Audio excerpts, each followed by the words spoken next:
जिस दिन मैं 18 साल का हुआ, मेरी दो बड़ी बहनें एक 7 साल के लड़के को घर लाईं। मेरी सबसे बड़ी बहन ने उसकी खातिर मेरे गाल पर थप्पड़ मारा और मेरी दूसरी बहन ने मुझसे कहा कि मैं दोबारा कभी घर में कदम न रखूं। मैंने एक शब्द भी नहीं कहा। मैंने बस अपना सामान उठाया और चली गई। उन्हें लगा कि मैं बस नखरे कर रही हूं और कुछ दिनों के लिए जा रही हूं, यह सोचकर कि मैं थोड़ी देर बाद ठीक हो जाऊंगी। इसलिए वे लड़के को विदेश घुमाने ले गए। नॉर्वे में नॉर्दर्न लाइट्स देखने गए। वह जगह जहां मैं सबसे ज्यादा जाना चाहती थी। कई दिनों बाद उन्हें पता चला कि मैंने 10 साल का classified medical research program join कर लिया है। उस रात वे पूरी तरह टूट गए। जिस दिन मैंने अपना one way plane ticket book किया, उस दिन लैंटर्न फेस्टिवल था।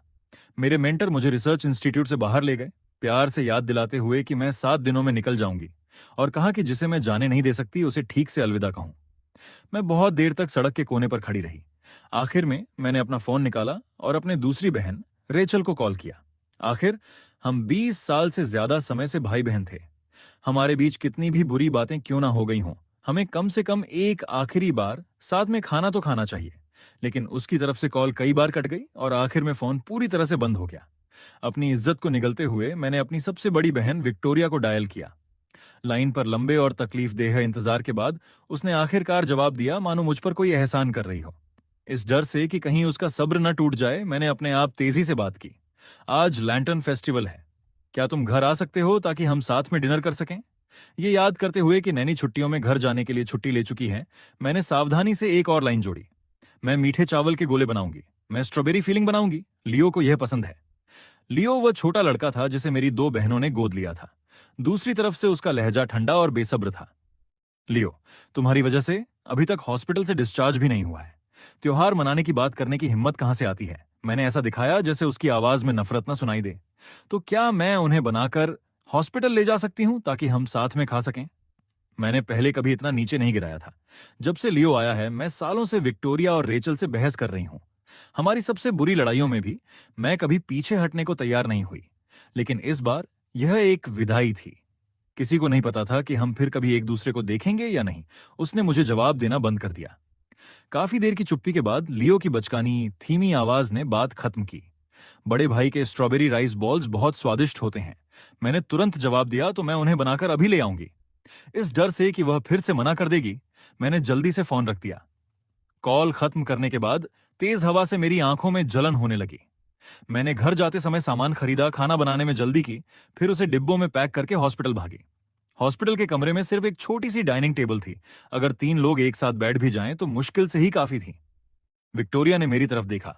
इससे पहले कि वह कुछ बोल पाती, मैं अपना छोटा कटोरा लेकर फर्श से छत तक की खिड़की के पास अकेले खाने चला गया। मैंने कोने से देखा कि वह एक पल के लिए स्तब्ध रह गई, लेकिन यह बस थोड़ी देर की हैरानी थी। बहुत जल्दी वह वापस सूप परोसने और लियो को चम्मच देने लगी। कमरे में बिस्तर के पास रेचल ने एक तकिया लिया और उसे लियो की पीठ के पीछे रख दिया। लियो छोटा था और उसे मीठा बहुत पसंद था। वह एक के बाद एक कई स्ट्रॉबेरी राइस बॉल्स अपने मुंह में ठूंस रहा था। बहुत तेजी से खाने की वजह से उसे हल्की खांसी आ गई। मैं अपना सिर घुमाकर उसकी तरफ देखने से खुद को रोक नहीं पाया। तभी रेचल ने तुरंत उसकी पीठ थपथपाई और विक्टोरिया जल्दी से उठकर उसे एक गिलास गर्म पानी पिलाने लगी। वे धीमी आवाज में डांटने का नाटक कर रहे थे। धीरे खाओ, तुमसे कौन इसे छीनेगा? यह एक बहुत ही जाना पहचाना सीन था। सिवाय इसके कि जहां लियो अब बैठा था वहां मैं बैठा करता था। मैं एक पल के लिए खो गया, अपनी आंखें हटाना भूल गया, जब तक कि विक्टोरिया ने पानी देना खत्म नहीं कर दिया। ऐसा लगा जैसे उसने मेरी नजर महसूस की हो और मेरी तरफ देखा। एक सेकंड पहले उसकी आंखें हल्की चिंता से भरी हुई थीं। अगले ही सेकंड मेरी आंखों से मिलते ही वे बर्फ जैसी ठंडी हो गईं। सच कहूं तो मुझे बहुत दर्द हुआ। मैंने जल्दी से अपना सिर नीचे किया, चुपचाप चावल के गोले अपने मुंह में डाल लिए। भरने से मेरा गला रुक गया, जिससे मुझे बेकाबू खांसी आने लगी। विक्टोरिया ने बेपरवाही से पूछा, क्या तुम चाहती हो कि मैं भी तुम्हारे लिए एक गिलास पानी डालूं? अचानक मेरी छाती में अकड़न हुई और मैंने खुद को खांसी की इच्छा को दबाने की कोशिश की। मेरे बगल में कमरा जल्दी ही उन तीनों के गर्म सुकून भरे माहौल में लौट आया। लियो खुशी से खा रहा था और धीरे से पूछा, पिछले हफ्ते चीनी क्लास में हमने ऑनरोरा के बारे में सीखा था। मैंने सुना है कि आप इसे सर्दियों में नॉर्वे में देख सकते हैं। जब मैं बड़ी हो जाऊंगी तो मैं भी इसे देखने जाना चाहती हूँ। विक्टोरिया ने उसके सिर पर हाथ फेरा। बड़े होने तक इंतजार क्यों करें? अगर आप कुछ एक्स्ट्रा कपड़े पैक कर लें तो हम इस साल इसे देखने जा सकते हैं। रेचल ने भी बीच में कहा, यह साल का आखिर है, बड़ी बहन और मैं दोनों छुट्टी पर हैं, इसलिए आपको वहां ले जाना हम सभी के लिए एक स्वीट ट्रिप होगी। मेरे हाथ थोड़े कांपने लगे, जिससे चावल के गोले लगभग फर्श पर गिर गए। वे खूब बातें कर रहे थे और आधे घंटे से भी कम समय में उन्होंने ट्रिप के लिए फ्लाइट टिकट बुक कर ली थी। लियो खुशी से झूम उठा, इतना एक्साइटेड कि वह सीधे विक्टोरिया और रेचल की बाहों में गिर पड़ा। थोड़ी देर बाद, जैसे अचानक मुझे याद करके, उसने अपना सिर एक तरफ झुकाया और पूछा, भाई, क्या तुम हमारे साथ आ रहे हो? ये सोचकर कि मेन जाने वाला था और मुझे विक्टोरिया और रेचल को इसके बारे में बताना चाहिए, मैंने मौका देखकर कहा, नहीं, कुछ दिनों में मुझे प्रोफेसर डेंग के साथ बहुत दूर जाना है। विक्टोरिया ने बेसब्री से मेरी बात बीच में ही काट दी। तुम्हें हमें इन चीजों के बारे में बताने की जरूरत नहीं है। मेरी जबान पर जो शब्द थे कि मेरी वापसी अभी बहुत दूर हो सकती है, वे आखिरकार मेरे गले से उतर गए। विक्टोरिया को कुछ याद आया और उसने मुझे ठंडेपन से देखा। लियो को कल छुट्टी मिल रही है। उसे तुमसे चोट लगी है, इसलिए बाहर रहना ठीक नहीं है। मेरा प्लान है कि हाउसकीपर से गेस्ट रूम साफ करवा लें। इससे पहले कि वह अपनी बात खत्म कर पाती, मैंने बोलने की पहल की, मैं उसके रहने के लिए मास्टर बेडरूम खाली कर दूंगा। विक्टोरिया ने अचानक बोलना बंद कर दिया। उसे लगा कि उसने गलत सुना है। वह मुझे बहुत देर तक घूरती रही। उसकी आंखों में यकीन न करने वाला भाव था। क्या? थोड़ी देर के शौक के बाद रेचल ने भी भौहें चढ़ाईं। शायद उसे लगा कि मैं गुस्से में बोल रहा हूं। उसकी आवाज में बेसब्री की झलक थी। तुम्हें ऐसा करने की जरूरत नहीं है। हम जानते हैं कि तुम कितनी छोटी सोच वाली हो। एक बार लियो ठीक हो जाए तो वह वापस बाहर जा सकता है।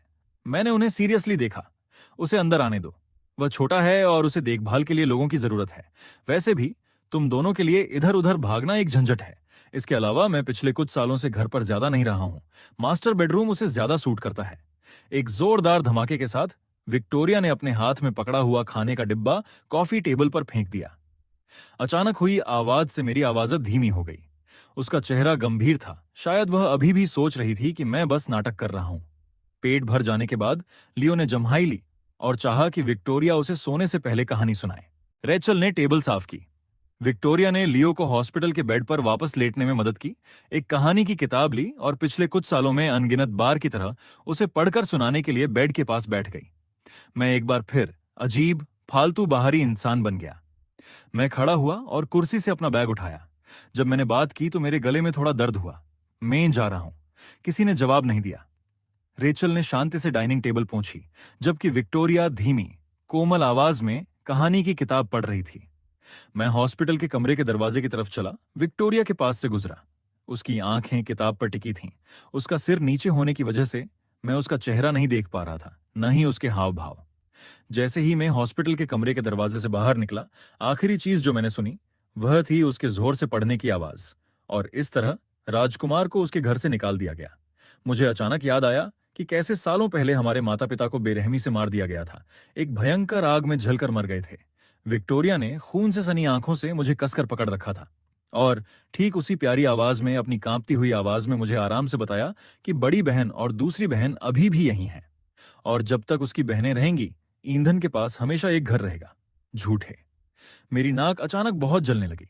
मैं रातों रात यूनिवर्सिटी वापस भागा, सीधे लैब में एक एक्सपेरिमेंट का बचा हुआ काम पूरा करने चला गया। सिर्फ 7 दिन बचे थे। इन 7 दिनों में शहर में सब कुछ, चाहे वह मेरी पढ़ाई से जुड़ा हो या मेरी पर्सनल लाइफ से, पूरी तरह से निपटाना था।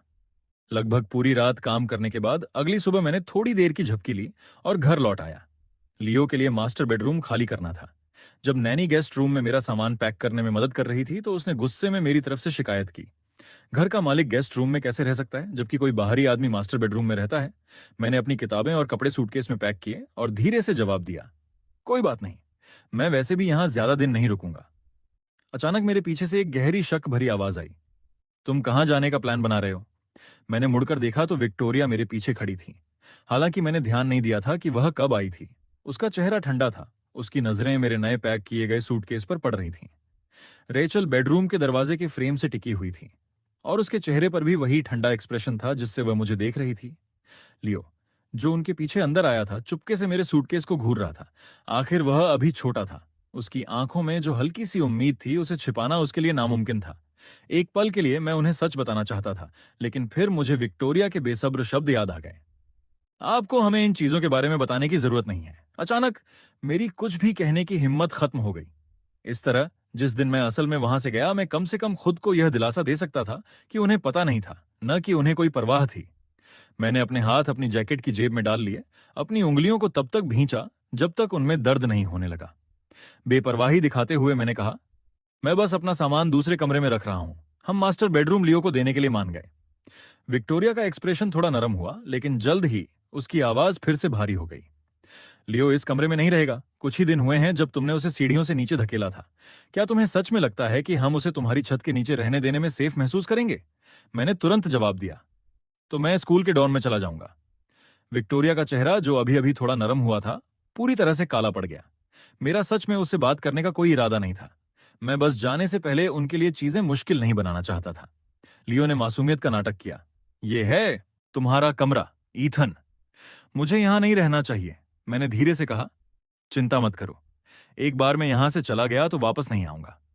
लियो तुरंत अपने होंठों पर मुस्कान लाए, लेकिन यह महसूस करते हुए कि वह खुद को एक्सपोज कर रहा है, उसने जल्दी से अपना सिर नीचे कर लिया, दोषी महसूस करते हुए। विक्टोरिया गुस्से से चिल्लाई, तुम्हें क्या लगता है तुम किसे धमकी दे रहे हो? रेचल ने भी मजाक उड़ाया। अगर तुम यहां से जाना चाहते हो तो चले जाओ, जैसे कोई तुमसे रुकने के लिए भीख मांगेगा। मैंने एक शब्द भी नहीं कहा। मैंने अपना बचा हुआ सामान पैक करना खत्म किया। इस घर में 20 साल से ज्यादा रहने के बाद बहुत सारी चीजें पीछे छूट गई थीं। मैं सब कुछ अपने साथ नहीं ले जा सकता था, इसलिए मैंने सिर्फ जरूरी चीजें और वो पुरानी चीजें निकाली जो मेरे माता पिता गुजरने से पहले मेरे लिए छोड़ गए थे, और 2 पूरे सूटकेस भर लिए। जैसे ही मैंने सूटकेस दरवाजे से बाहर धकेले, विक्टोरिया की गुस्से वाली आवाज मेरे कानों में गूंजी। अगर तुम में हिम्मत है तो कभी वापस मत आना। मैंने बड़ी मुश्किल से भारी सूटकेस सीढ़ियों से नीचे खींचे, और जैसे ही मैंने एंट्री गेट से कदम रखा, विक्टोरिया की आवाज पीछे से आई, गुस्से वाली और ताने वाली। इतने सालों तक नखरे करने के बाद यह सच में सबको थोड़ी शांति और सुकून देता है। बस 3 दिन से कम समय में रेंगते हुए घर मत आना। मैं एक छाता ढूंढना चाहता था, लेकिन यह सुनकर मेरा गला रुंध गया और मैं सीधे बाहर तेज बारिश में चला गया। बारिश बहुत तेज थी। एक पल में मैं पूरी तरह भीग गया। जैसे ही मैं सामने के आंगन से निकला, बारिश के पानी ने मेरी नजर धुंधली कर दी। विक्टोरिया की ऊंची आवाज मेरे पीछे आती रही। आज से जो कोई भी उसके लिए दरवाजा खोलने की हिम्मत करेगा, वह उसके साथ बाहर निकल सकता है। मेरी आंखों में इतनी जलन हो रही थी कि मैं मुश्किल से उन्हें खुला रख पा रहा था, और एक पल के लिए मुझे समझ नहीं आया कि यह बारिश है या आंसू। मेरी भीगी हुई जैकेट की आस्तीन से एक लाल धब्बा निकल रहा था। शायद मेरे हाथ पर पपड़ी वाला घाव फिर से खुल गया था जब मैं अभी अपने सूटकेस नीचे ले जा रहा था। मुझे कोई दर्द महसूस नहीं हुआ, बस मेरे शरीर में पूरी तरह सुन्नापन था। मैं अपने सूटकेस घसीटते हुए रेजिडेंशियल एस्टेट के बाहर की ओर गया। मुझे पक्का नहीं पता था कि इस समय यूनिवर्सिटी के डोम बंद हैं या नहीं। सच कहूं तो मुझे पता भी नहीं था कि मैं कहां जा रहा हूं। लियो मेरे पीछे दौड़ता हुआ आया और अपनी रोती हुई आवाज को बढ़ा चढ़ाकर चिल्लाया, ईथन, ईथन। उसके बाद विक्टोरिया की घबराई हुई आवाज ने उसे रोक दिया। तुम्हें पता नहीं तुम किस नरक में हो। क्या होगा अगर तुम्हें बारिश में सर्दी लग गई? एक पल के लिए तो मुझे लगा कि वह मुझे बुला रही है। उस पल की हैरानी में मैंने उसके अगले शब्द हल्के से सुने। रेचल ने नैनी से लियो के लिए अदरक वाली चाय बनाने को कहा। मेरे मुंह के कोने फड़कने लगे। मैं हंसना चाहता था, लेकिन मुस्कान नहीं आ रही थी। शायद इसलिए क्योंकि मैं कल लगभग पूरी रात जागा रहा था और आज सुबह जल्दी अपना सामान पैक करने के लिए वापस भागा। अब तेज बारिश के साथ मेरी आंखों के सामने अंधेरा छा गया। जैसे ही मेरा शरीर गिरने वाला था, अचानक एक मजबूत हाथ ने मुझे सहारा दिया और मेरे सिर पर गिरती बारिश एक ही बार में गायब हो गई।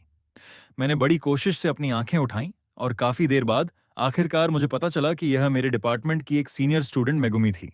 उसकी कार तेज बारिश में खड़ी थी। नहीं सुनने के बाद भी उसने मेरे हाथों से सामान लिया और उसे डिक्की में ठूंस दिया। विक्टोरिया ने मेरे पीछे से ताना मारा, इतनी जल्दी से जा रही हो? पता चला कि तुम्हारा हमेशा से एक बहुत बड़ा सपोर्टर था।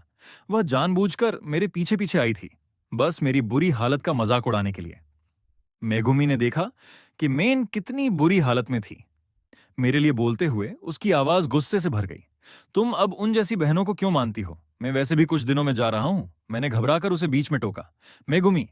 लेकिन मेगुमी पहले से ही सुनने के लिए काफी पास थी। उसने कार का दरवाजा खोला और मुझे जबरदस्ती गाड़ी में धकेल दिया। मैंने अपनी आंख के कोने से देखा, विक्टोरिया का चेहरा तुरंत काला पड़ गया। मेगुमी, इसका क्या मतलब है? मेगुमी का चेहरा नफरत और नफरत से भर गया था। इसका क्या मतलब है? क्या तुम्हें कुछ दिनों में पता नहीं चलेगा? मेरा दिल एकदम से उछलकर गले तक आ गया। विक्टोरिया काफी देर तक वहीं जमी रही, हैरान। जब कार जाने वाली थी तब वह मेरा दरवाजा खोलने के लिए आगे बढ़ी। मेगुमी पहले ही कार में बैठ गई थी और उसने जल्दी से सारे दरवाजे बंद कर दिए थे। कार की खिड़की और बारिश की आहट से मैं विक्टोरिया के होंठों का आकार हल्का सा ही देख पा रहा था, जो कह रहे थे, ईधन, कार से बाहर निकलो। उसका एक्सप्रेशन गुस्से वाला था, फिर भी ऐसा लग रहा था कि उसमें कोई और अजीब सी भावना मिली हुई है। मैं इसे समझ नहीं पा रहा था, बस इतना जानता था कि आज से मेरा जाना उसके लिए ज्यादातर बेमतलब था, चाहे उसके लिए हो या रेचल के लिए। मैंने अपनी आंखें बंद कर लीं और उसे और देखने से मना कर दिया। जैसे ही कार चली गई, रियरव्यू मिरर में विक्टोरिया अभी भी काफी देर तक वहीं खड़ी थी। मेगुमी अभी भी गुस्से में उन्हें डांट रही थी। तुम घायल हो, फिर भी उन्होंने तुम्हें तेज बारिश में बाहर निकाल दिया। मुझे सच में समझ नहीं आ रहा कि तुम इस तरह का बुरा बर्ताव सहने के लिए वापस क्यों गए। मैंने खिड़की से बाहर तेज बारिश देखने के लिए अपना सिर घुमाया और काफी देर चुप रहने के बाद मैं धीरे से बोला, वे मेरे साथ बहुत अच्छे से पेश आते थे। मेगुमी को यकीन नहीं हुआ। वह मुझसे यूनिवर्सिटी जाने के बाद ही मिली थी, इसलिए उसने विक्टोरिया और रेचल को मेरे साथ अच्छा बर्ताव करते कभी नहीं देखा था। जैसे ही मेरी आंखें नम हुईं, मैंने एक बार फिर गंभीरता से दोहराया, सच में वे मेरे साथ बहुत अच्छे से पेश आते थे। जब से मुझे याद है, मेरे माता पिता बहुत कम घर पर होते थे। उन्होंने अपनी लगभग पूरी जिंदगी दवाइयों की रिसर्च और मेडिकल एक्सपेरिमेंट में लगा दी। अक्सर 6 महीने या 1 साल के लिए बाहर चले जाते थे। बचपन से ही मुझे पालने वालों में उस नैनी को छोड़कर, जिसे अपना काम करने के लिए पैसे मिलते थे, मेरी 2 बड़ी बहनें थीं, जो मुझसे 8 साल बड़ी थीं। जब मैं 6 साल का था और प्राइमरी स्कूल में गया ही था, तो टीचर ने नए स्टूडेंट्स के लिए पेरेंट टीचर मीटिंग अनाउंस की। मेरे माता पिता हजारों मील दूर थे, इसलिए मैं घर गया और अपने कंबल में छिपकर परेशान होकर रोने लगा। 14 साल की विक्टोरिया देर रात मेरे बेडरूम में यह देखने आई कि मैंने अपना कंबल तो नहीं उतार दिया। जब उसने कंबल हटाया तो उसने देखा कि मेरा चेहरा आंसुओं से भरा हुआ है। उसने हमारी मां की नकल करते हुए मुझे पकड़ लिया, मेरे आंसू पोंछे, मेरी पीठ थपथपाकर मुझे शांत करते हुए कहा, कोई बात नहीं, बड़ी बहन ईथन के लिए पेरेंट टीचर मीटिंग में जाएगी। मम्मी और पापा बिजी रहते हैं, लेकिन बड़ी बहन कभी ज्यादा बिजी नहीं होती। अगले दिन वह अपनी क्लास छोड़कर मेरी पेरेंट टीचर मीटिंग में चली गई। मेरी टीचर ने उसे लापरवाही के लिए डांटा। जब वह अपने मिडिल स्कूल लौटी तो उसकी होम रूम टीचर ने उसे झंडे के खंभे के नीचे खड़े होने के लिए बुलाया और सजा के तौर पर पूरी दोपहर वहीं खड़े रहने के लिए मजबूर किया। जब स्कूल खत्म हुआ और मैंने उसे मुझे लेने आते नहीं देखा, तो मैं उसे ढूंढने के लिए बगल वाले स्कूल में भागा, तो देखा कि वह अभी भी चिलचिलाती धूप में झंडे के खंभे के प्लेटफॉर्म पर खड़ी थी। उसे हीट स्ट्रोक होने के डर से मेरी आंखें चिंता से लाल हो गईं। वह प्लेटफॉर्म से नीचे दौड़ी, शरारत से मुस्कुराते हुए मुझे दिलासा देते हुए बोली, कोई बड़ी बात नहीं है, धूप गर्म है, बड़ी बहन को धूप में भीगना पसंद है। हमने स्ट्रीट फूड खाया और चांदनी में घर की ओर चल दिए। जब हम घर पहुंचे तो नैनी छुट्टी लेकर चली गई थी। रेचल ने पहले से ही गर्म खाना तैयार कर रखा था और जैसे ही दरवाजा खुला, पूरे घर में खुशबू फैल गई। लड़की किचन में कटोरे और चॉपस्टिक उठा रही थी, अपना सिर बाहर निकालकर मुझे हाथ धोने और खाने के लिए कह रही थी। बचपन से ही रेचल स्वभाव से शांत थी, फिर भी मिलनसार और हर छोटी बड़ी बात पर ध्यान देने वाली थी। जब मैं खेल रहा होता और गलती से अपना हाथ खरोंच लेता, तो किसी को बताने से डरते हुए चुपके से घर वापस आ जाता। वह चुप रहती, मेरी आस्तीनें ऊपर करती, मेरी स्किन पर आयोडीन लगाती और मेरे लिए पट्टी बांध देती। जब वह खत्म करती तो वह मेरे दोषी बेचैन चेहरे को देखती, जैसे कुछ कहना चाहती हो, अपने होंठ काटती, एक हल्की आह भरती और मेरे सिर पर थपथपाती, कहती कि अगली बार अच्छा बनना। अपनी जवानी में मैं शरारती और हाइपर एक्टिव था, अच्छा बनना नहीं सीख पाया था। इसलिए वह बार बार पट्टी बांधती और मेरा इलाज करती, बार बार आह भरती जब वह मेरी घबराई हुई आंखों को देखती और कहती कि अगली बार अच्छा बनना। उन सभी सालों में जब हमारे माता पिता बहुत कम आसपास होते थे, उन्होंने मुझे बहनों और माओं दोनों की तरह पाला। जब मैं 12 साल का हुआ, जब मैंने टीवी पर नॉर्दर्न लाइट्स देखी, तो विक्टोरिया ने वादा किया कि वह मुझे न्यू ईयर पर उन्हें दिखाने ले जाएगी और रेचल ने हम तीनों के लिए फ्लाइट टिकट बुक कर दिए। फिर भी ठीक एक दिन बाद हमारे माता पिता अचानक गुजर गए। एक्सीडेंट से पहले मेरे माता पिता हार्ट की एक दवा बना रहे थे, जो लगभग पूरी होने वाली थी और कम कीमत पर रिलीज होने वाली थी। क्योंकि खबर लीक हो गई थी, इसलिए कॉम्पिटिटर फार्मास्यूटिकल कंपनियों से नफरत फैल गई। सुबह सुबह एक आग लगाने वाले ने रिसर्च लैब में आग लगा दी। घटना का दिन 12वें लूनर महीने का पहला दिन था। न्यू ईयर ईव से पहले हार्ट के मरीजों तक कम कीमत वाली नई दवा पहुंचाने के लिए मेरे माता पिता पूरी रात लैब में जागे रहे। जब विक्टोरिया, रेचल और मुझे खबर मिली और हम दौड़े दौड़े वहां पहुंचे, तो हमने सिर्फ 2 जली हुई लाशें देखीं। मेरे माता पिता की यही आखिरी याद थी। इतना कि आज भी मेरे लिए यह याद रखना मुश्किल है कि उनके चेहरे असल में कैसे दिखने चाहिए थे। उनके साथ उस भयंकर आग में मरने वालों में मेरे माता पिता की एक स्टूडेंट भी थी, जो 20 साल की उम्र की एक जवान लड़की थी। वह एक नेक दिल लड़की थी। हादसे के समय उसका बच्चा 1 साल से भी कम उम्र का था और उसके पति की पहले ही मौत हो चुकी थी। उसके जले हुए हाथ में उसने अभी भी लड़के के नाम का एक लंबी उम्र का पेंडेंट कसकर पकड़ा हुआ था। विक्टोरिया और रेचल ने उस बच्चे को अनाथालय में ढूंढने में 6 साल मेहनत की। किस्मत हमेशा इत्तेफाक से भरी होती है। जब 6 महीने बाद 7 साल के लियो को छुट्टियों में वापस लाया गया तो मैं अपने क्लासमेट्स के साथ एक स्ट्रीट स्टॉल पर खाना खाने गया। तभी गलती से अनाथालय के डायरेक्टर को रोते हुए सुन लिया। नशे में मुंह से निकल जाने पर मुझे पता चला कि असली लियो तो 3 साल की उम्र में ही दिल की बीमारी से गुजर चुका था। जिस लियो को भेजा गया था वह असल में एक अनाथ था, जिसे लिवर फेलियर था और जिसके पास इलाज के लिए पैसे नहीं थे। मुझे उस पर तरस आया। डायरेक्टर ने उसे मरे हुए लियो की जगह रख दिया ताकि मेरी बहनें उसके इलाज का खर्च उठा सकें। जब मैं भागकर घर आया तो मैंने देखा कि लियो एक बार फिर मेरी चीजें तोड़ रहा है। ये तब की बात है जब मेरे माता पिता जिंदा थे। उस समय हमारे 5 लोगों के परिवार की फ्रेम वाली फोटो फर्श पर टूट गई थी। कांच का फ्रेम पहले की तरह अनगिनत बार टुकड़ों में टूट गया। लियो उसे उठाने के लिए नीचे झुका, फिर अपना खरोंच वाला हाथ ऊपर उठाया और दुखी होकर विक्टोरिया से उसे मनाने की कोशिश की। गुस्से में मैं आगे बढ़ा और उसे खींचकर दूर ले गया, अपनी भावनाओं पर काबू खोते हुए और बेतहाशा चिल्लाते हुए बोला, बाहर निकलो। पहली बार विक्टोरिया ने मेरे सामने गुस्से वाला चेहरा बनाया और आमतौर पर शांत रहने वाली रेचल ने भी गुस्से वाला चेहरा दिखाया। निराशा। इंथन, तुम्हारे घमंड और मनमानी की एक लिमिट होनी चाहिए। मैंने जो कुछ भी सुना था वह सब बोल दिया और फिर लियो के चेहरे पर घबराहट देखी। मैंने सोचा कि जब उसकी बीमारी पहले ही ठीक हो चुकी है तो एक धोखेबाज को मेरे घर और मेरी बहनों पर कब्जा नहीं करना चाहिए, न ही उसे बार बार मेरी चीजें तोड़नी चाहिए। फिर भी विक्टोरिया की गुस्से वाली डांटने वाली आवाज ने मुझे जवाब दिया, इथन, क्या तुम सच में लियो को बर्दाश्त नहीं कर सकते? वह हमारे माता पिता के सबसे प्यारे स्टूडेंट का बच्चा है, उनका इकलौता बचा हुआ खून और भक्ति का रिश्ता है। क्या यह झूठ बोलने से तुम्हारी अंतरात्मा को ठेस नहीं पहुंचती? उसके बाद हमारे बीच फिर कभी शांति नहीं रही। 1 महीने पहले लियो ने फिर अपनी पुरानी चाल चली। मुझे जो मेडिकल रिसर्च ट्रॉफी मिली थी उसे तोड़ दिया। मैं उसका पीछा करते हुए सीढ़ियों के ऊपर तक गया, अपने इमोशंस पर कंट्रोल खो बैठा और उसके चेहरे पर थप्पड़ मार दिया। वह एक बार फिर सीढ़ियों से नीचे गिर गया।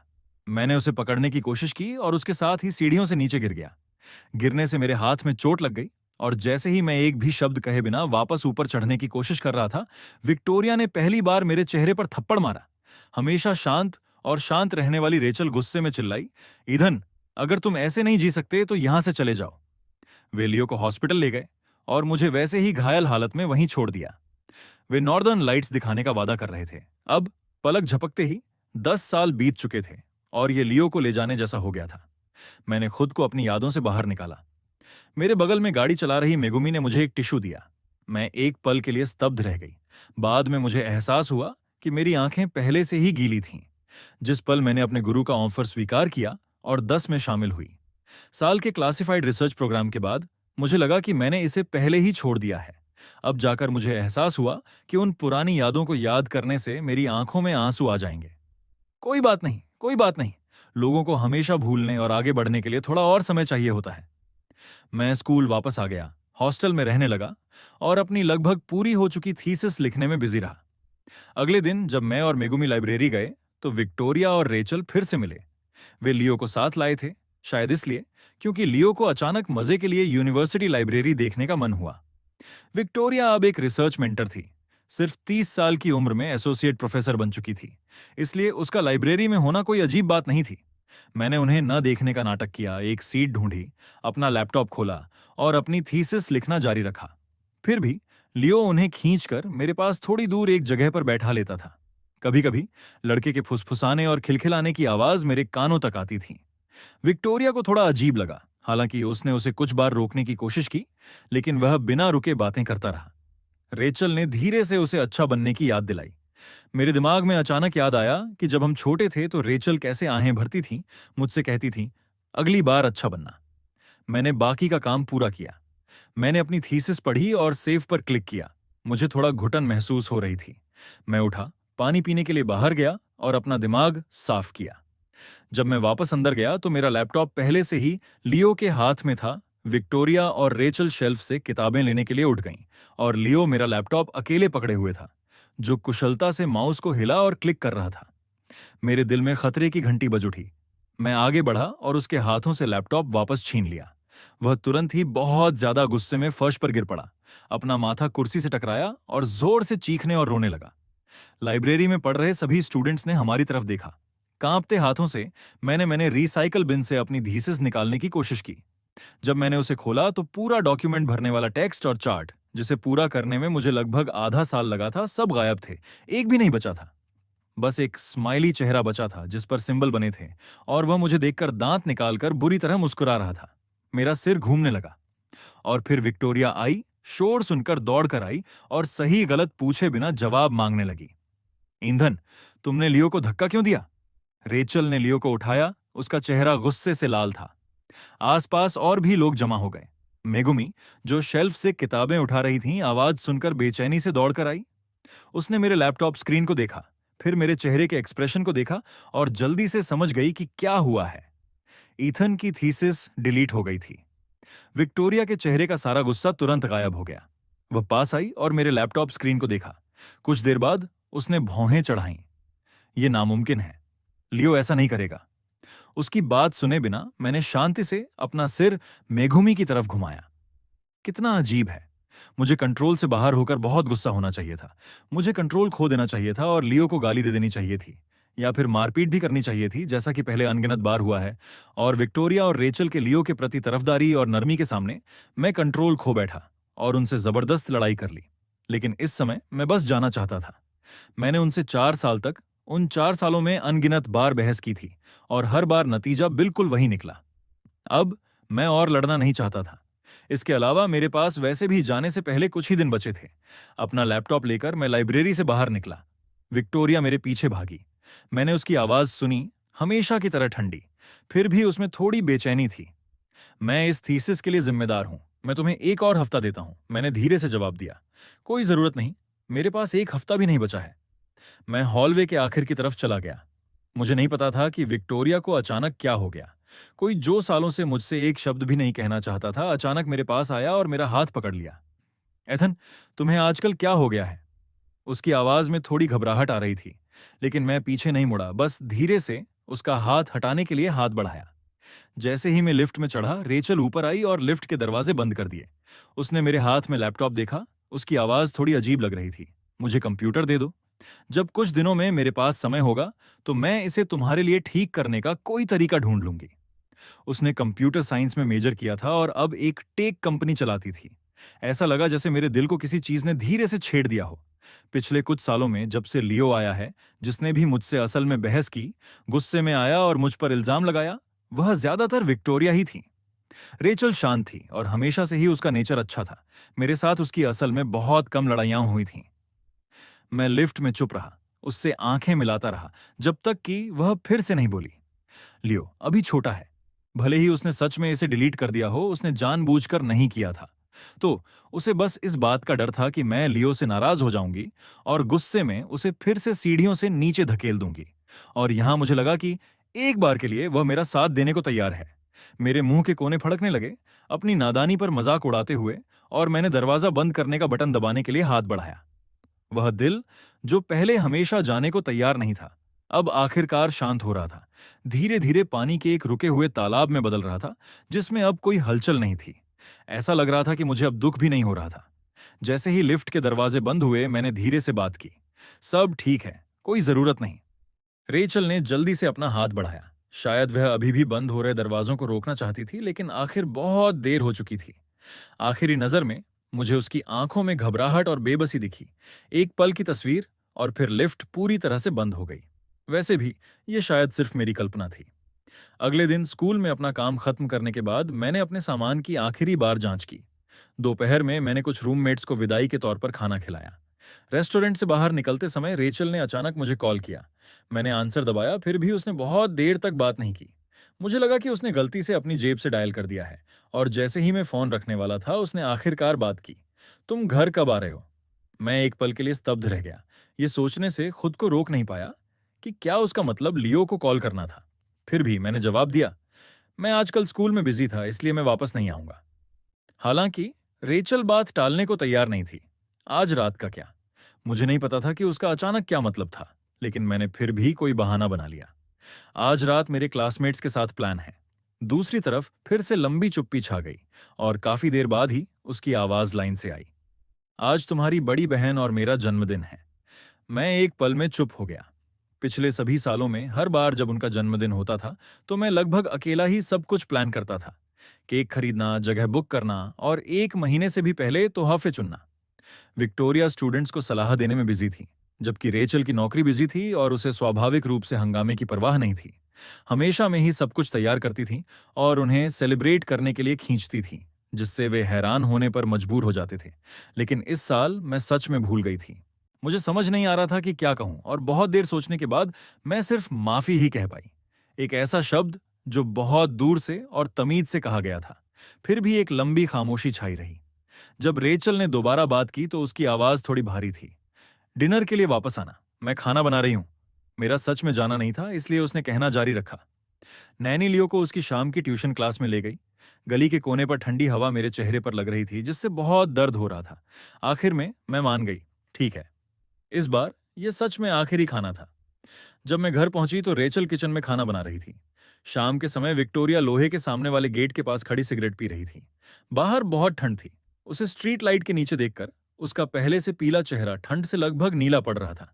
एक पल के लिए तो मुझे ऐसा भी लगा जैसे वह मेरा इंतजार कर रही हो। जैसे ही मैं उसके पास गया, उसने 2 बार खांसी की। शायद धुएं से उसका दम घुट गया था। क्योंकि अब मेरे पास उससे कहने के लिए कुछ नहीं बचा था, इसलिए मैंने थोड़ी बहुत बातें की, उसे याद दिलाने के लिए तुम थोड़ी कम सिगरेट पी सकते हो। विक्टोरिया ने एक शब्द भी नहीं कहा, लेकिन तुरंत अपने हाथ में रखी सिगरेट बुझा दी। मैं एक पल के लिए स्तब्ध रह गया। मुझे सच में उम्मीद नहीं थी कि वह मेरी बात सुनेगी। जब मैं दरवाजे के अंदर आया तो रेचल ने अपने हाथों में कटोरे और चॉपस्टिक पकड़े हुए किचन से अपना सिर बाहर निकालकर कहा, हाथ धो लो और खा लो। मेरी आंखें अचानक लाल हो गईं। डिनर टेबल पर विक्टोरिया ने नॉर्वे में नॉर्दर्न लाइट्स देखने की ट्रिप का जिक्र किया। इत्तेफाक से उस दौरान तुम भी ब्रेक पर होगे, तो हमने एक एक्स्ट्रा फ्लाइट टिकट बुक कर ली। तुम हमारे साथ आ रहे हो। चॉपस्टिक पकड़े मेरा हाथ अचानक रुक गया। रेचल ने मेरे लिए कुछ झींगे छीले और मेरे कटोरे में डाल दिए, और धीरे से बोलते हुए, हमने तुमसे बहुत पहले वादा किया था, लेकिन तुम्हारी बड़ी बहन और मैं काम में बिजी थे। तुम्हें पता है कैसा था। मैंने अपना सिर नीचे झुका रखा था। मेरे आंसू लगभग मेरे खाने में गिर रहे थे। इतने सालों बाद पता चला कि उन्हें अब भी मैं याद हूं, मैंने कहा दबी हुई आवाज में। इस शनिवार मुझे प्रोफेसर डेंग के साथ शहर से बाहर जाना है। शायद मैं समय पर वापस नहीं आ पाऊंगा। रेचल मेरे लिए झींगा छीलती रही। उसकी गोरी पतली उंगलियों पर तेल के दाग लग गए। उसने जवाब दिया, तो हम शनिवार से पहले जाएंगे और उससे पहले वापस आ जाएंगे। हम नॉर्दर्न लाइट्स देखने के लिए देश में कहीं और उत्तर में भी जा सकते हैं। मैं जोर से बोलना और मना करना चाहता था, लेकिन मैं जबरदस्ती बोल नहीं पाया। आखिर में इतने सालों बाद भी मेरे दिल में उम्मीद की एक छोटी सी चिंगारी जल रही थी। मैं आज भी वह रात नहीं भूल पाया। उस रात विक्टोरिया और रेचल ने टिकट बुक किए और वादा किया कि वे मुझे साल के आखिर में नॉर्दर्न लाइट्स दिखाने ले जाएंगे। उस समय मम्मी और पापा जिंदा थे। लियो अभी तक नहीं आया था और मेरी बहन अब भी मुझसे बहुत प्यार करती थी। वह रात मेरे पहले 12 सालों की आखिरी सच्ची खुशी की रात थी। मैं वह वादा कभी नहीं भूल सकता। ऐसा नहीं था कि मैं नॉर्वे जाना या नॉर्दर्न लाइट्स देखना चाहता था। मुझे सच में वे दिन याद आते थे जब मेरे मम्मी पापा और बहन अब भी मुझसे बहुत प्यार करते थे। रेचल ने बोलते हुए अपने हाथ पोंछे, फिर अपना फोन निकाला और अगले दिन के लिए मोहे के टिकट बुक किए। जैसे ही रेचल ने बात की, उसने सीधे अपने हाथ पोंछे, अपना फोन निकाला और अगले दिन मोहे के लिए फ्लाइट टिकट बुक करने लगी। टिकट बुक करने के बाद वह मेरी पीठ थपथपाने से पहले हिचकिचाई। एथन, लियो आखिर एक बाहरी इंसान है। हम हमेशा तुम्हारी बहनें ही रहेंगी। मेरी आंखों में धुंध छा गई। मेरे हाथ बेकाबू होकर कांप रहे थे। दोबारा सिर उठाने की भी हिम्मत नहीं हो रही थी। इतने सालों बाद हमने एक बार फिर साथ में शांति और सुकून से खाना खाया। एक पल के लिए तो मुझे ऐसा भी लगा जैसे लियो के यहां रहने के 4 साल सिर्फ मेरा एक भ्रम थे। जब तक खाना लगभग खत्म नहीं हो गया, तब तक विक्टोरिया ने टॉपिक बदला और बोली, हालांकि बाहर के लोगों के अलग अलग मकसद होते हैं। उदाहरण के लिए मेगुमी को ही ले लो। वह तुम्हारे करीब आकर क्या चाहती है, तुम्हें समझना चाहिए। अब उसके ज्यादा करीब मत जाना। मैंने कंफ्यूजन में सिर उठाया। विक्टोरिया ने गहरी आवाज में कहा, हमारे माता पिता ने जो मेडिकल रिसर्च प्रोजेक्ट तब बीच में ही रोक दिया था, वह बहुत जल्द फिर से शुरू होगा। तुम्हें इसके बारे में सुनना चाहिए था। मैंने खुद इस रिसर्च के लिए पार्टिसिपेंट्स की लिस्ट देखी है और मेगू भी उसमें है। वह शायद तुम्हें साथ लाना चाहती है ताकि वह उन रिसर्च रिजल्ट्स को हासिल कर सके जो हमारे माता पिता ने उस आग में खो दिए थे, जिसे तुम अपना बताने की बात कह रहे हो। मैं एक और शब्द नहीं सुन सका। अपनी चॉपस्टिक गिरा दी और खड़ा हो गया। सीनियर मेगुमी उतनी घटिया नहीं है जितना तुम सोचते हो। विक्टोरिया ने उसके चेहरे पर जो अपनापन दिखाया था, वह तुरंत एक ठंडे मजाक में बदल गया। एथन, ये कैसा एटीट्यूड है? मैं तुम्हारी सबसे बड़ी बहन हूं। क्या मैं तुम्हें चोट पहुंचाने की कोशिश करूंगी? रेचल खड़ी हुई और मेरे कंधे पर थपथपाया। हालांकि उसकी बातों का मतलब बिल्कुल वही था। एक बार जब वह क्लासिफाइड रिसर्च प्रोग्राम शुरू हो जाता है तो कोई पक्के तौर पर नहीं कह सकता कि इसमें कितने साल लगेंगे। मेगुमी ज्यादातर सिर्फ मेडिकल रिसर्च के रिजल्ट पाने के लिए जा रही है। एक बार उसे जो चाहिए वो मिल जाए तो वो किसी भी पल जाने का बहाना ढूंढ सकती है। लेकिन अगर तुम उसके चक्कर में पड़ गए तो नतीजे सोच से भी परे होंगे। ईथन, उस समय के मम्मी पापा के बारे में सोचो। मेगुमी आखिर एक बाहरी इंसान है। बड़ी बहन, ये सब सिर्फ तुम्हारे भले के लिए कर रही है। मेरे दिल में जो हल्की सी लहर उठी थी वह फिर से पूरी तरह जम गई। तो यही असली वजह थी कि उन्होंने मुझे वापस बुलाया था। बिना एक पल की भी हिचकिचाहट के मैंने हाथ बढ़ाकर रेचल का हाथ हटा दिया। जब मैंने बात की तो मेरी आंखों में पूरी ठंडक थी। सीनियर मेगुमी ने पहले ही अपना परिवार बसा लिया है। उसके लिए बीच में जहाज छोड़ना नामुमकिन है। भले ही वह सच में अगर उसने मुझे ज्वाइन करने के लिए कहा होता तो वह सिर्फ इसलिए होता क्योंकि वह मेरी काबिलियत को कद्र करती है।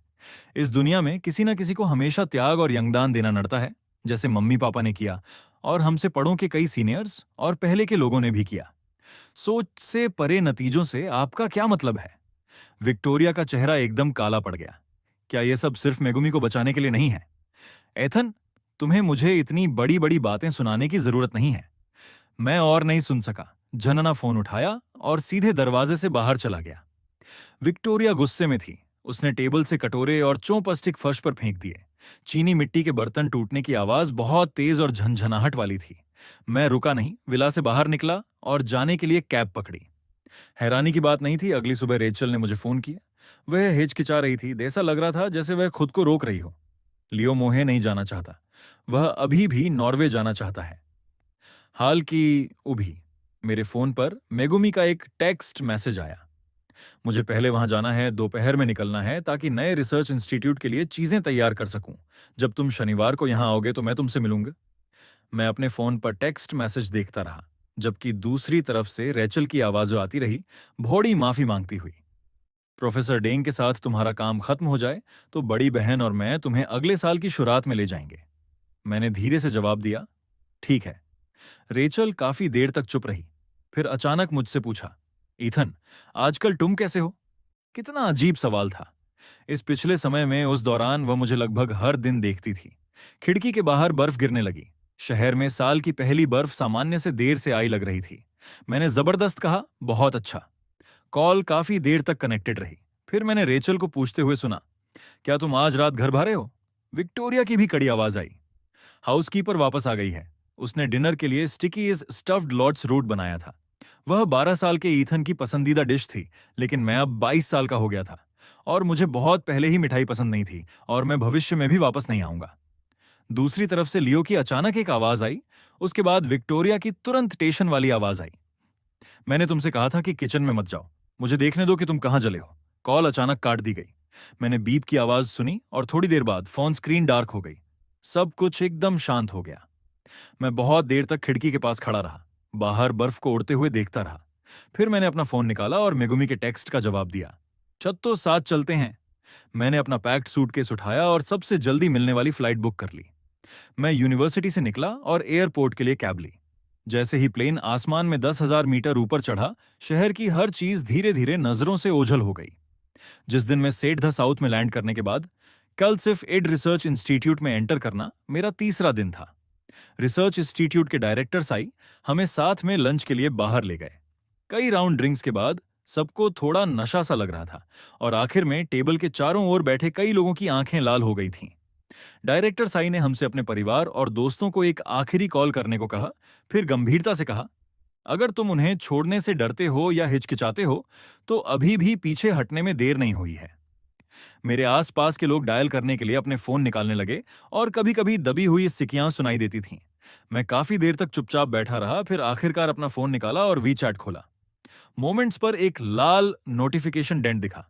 मैंने उसे खोला और देखा कि विक्टोरिया ने एक अपडेट पोस्ट किया था। वे पहले ही, दोस्तों ये मेरा नया चैनल है और आपकी एक छोटी सी कमेंट मेरे लिए बहुत मायने रखती है। अगर आप चाहते हो कि इसका अगला एपिसोड जल्दी आए तो अभी कमेंट में नेक्स्ट पार्ट लिखो। जितने ज्यादा कमेंट्स होंगे उतनी जल्दी अगला एपिसोड लेकर आऊंगा। अब आपकी बारी है। कमेंट सेक्शन में मिलते हैं।